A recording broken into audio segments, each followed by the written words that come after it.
Assalamualaikum warahmatullahi wabarakatuh. Perkenalkan, saya Tantri Widya Stuti, NIM 14014181883 dari Rombel D, jurusan PGSD FIP UNES. Baik semuanya, kita tahu bahwa di Indonesia kali ini penyebaran virus corona semakin luas. Oleh karena itu, kita perlu berpartisipasi dalam mencegah penyebarannya.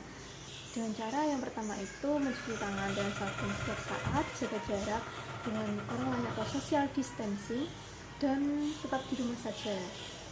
Nah, untuk kalian yang bosan karena di rumah saja tidak ngapa-ngapain, mending sekarang kita belajar bersama dalam materi manajemen pembelajaran. Topik yang saya sampaikan yaitu perbedaan manajemen kelas dengan manajemen pembelajaran. Ada 5 poin yang akan saya sampaikan. Yang pertama itu pengertian manajemen, yang kedua adalah pengertian kelas dan pembelajaran, yang ketiga penjelasan mengenai maksud dari manajemen kelas, yang keempat penjelasan mengenai maksud dari manajemen pembelajaran, dan yang terakhir kelima yaitu perbedaan manajemen kelas dan manajemen pembelajaran dilihat dari segi proses, hasil, dan pendekatannya. Yang pertama yaitu pengertian manajemen. Manajemen ini berasal dari kata manage, yaitu mengelola. Jadi dalam hal ini manajemen berarti proses pengelolaan suatu kegiatan atau suatu aspek tertentu dimana supaya tujuan itu terlaksana dan tercapai dengan baik. Kemudian yang kedua itu mengenai kelas dan pembelajaran.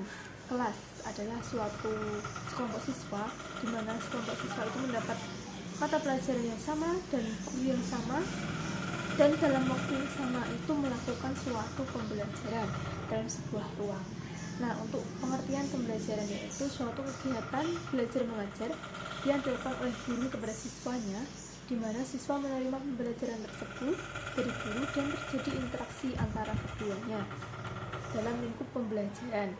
Nah, untuk yang ketiga yaitu mengenai manajemen kelas. Jadi manajemen kelas ini suatu cara pengelolaan kelas di mana supaya tercipta suasana kelas yang kondusif, efektif, supaya siswa itu lebih nyaman belajar terus-menerus dan berkelanjutan. Untuk pengertian manajemen pembelajaran sendiri ini merupakan suatu kemampuan guru dalam mengelola pembelajarannya, dari kegiatan merencanakan pembelajaran, melaksanakan pembelajaran, dan mengevaluasi pembelajaran tersebut, di mana siswa terlibat langsung dalam proses pembelajaran tersebut dan dievaluasi oleh guru masing-masing. Kemudian yang terakhir itu perbedaan manajemen kelas dan manajemen pembelajaran. Untuk perbedaannya ini terdapat 3 hal, yaitu dilihat dari segi proses, hasil, dan dilihat dari segi pendekatannya.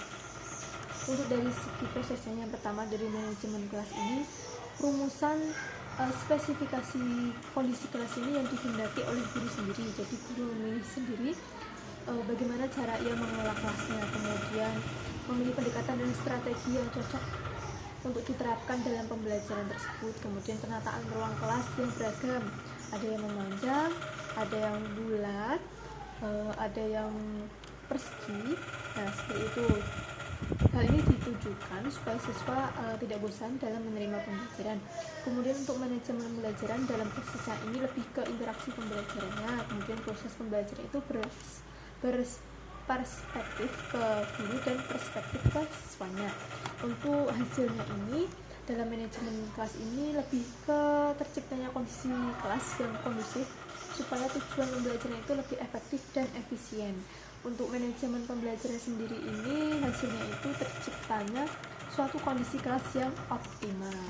Untuk pembelajarannya sendiri ini dalam pendekatannya ini, manajemen kelas memiliki 10 pendekatan, yaitu pertama pendekatan otoriter, kedua pendekatan intimidasi, ketiga pendekatan permisif, keempat pendekatan buku masak, kelima pendekatan sosio-emosional atau iklim sosio-emosional, keenam itu pendekatan instruksional,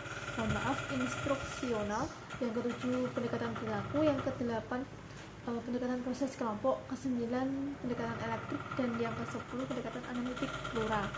Untuk pendekatan dalam manajemen pembelajaran sendiri ini ada 2, yaitu teacher center, yaitu berpusat pada guru, dan student center, yaitu berpusat pada siswa. Nah, demikian yang dapat saya sampaikan dalam video kali ini. Apabila ada kesalahan, kurang lebihnya saya mohon maaf. Untuk itu kita tetap semangat dan tetap sehat, semoga dalam lindungan Allah Subhanahu wa Ta'ala, dan tetap di rumah saja ya, supaya virus corona tidak menyebar lebih luas lagi. Terima kasih. Wassalamualaikum warahmatullahi wabarakatuh.